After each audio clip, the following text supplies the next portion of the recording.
It's been really interesting actually, Adam, because I think there's been quite a range. So, I mean, speaking to people on the street, we spoke to those young lads whose real concern was actually drug legalisation, or certainly decriminalisation. They had some really interesting points to make.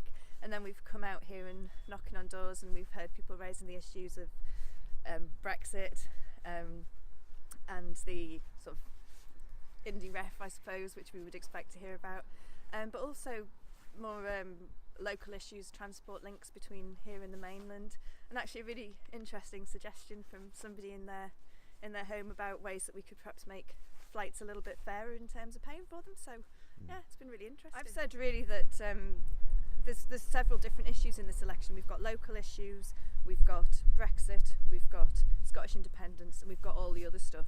Now, certainly in terms of local issues, most of the candidates will be saying similar things. We all want the best deal for our fishermen and for our crofters when it comes to Brexit. We all want to see cheaper transport links to Scotland. So really, where you need to look for the differences is in the bigger picture and the values that the parties stand for.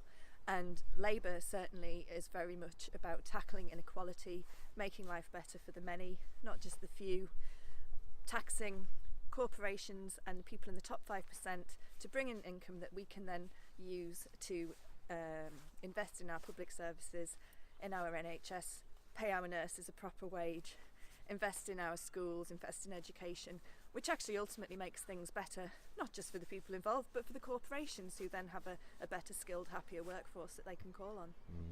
I know, obviously, you were saying to me earlier on, you feel it's important to get out and speak to people. You know, we're counting down the days now, so I feel it's important to get out and talk to the voters as well. Yeah, it is. I mean, I think it's a little bit cringy on both sides. Like, people are a bit freaked when you come to their door and you feel a bit silly knocking. But actually, once you get past the initial and chat to people, I think it's absolutely essential. It's essential for me. I mean, I try and learn as much as I can about as many issues as I can, but I don't know everything. And if I talk to someone on their doorstep and they come out with something new, that's really helpful for me. And I'm not going to really get that any other way. And it was actually really good fun down at the Market Cross today as well. So.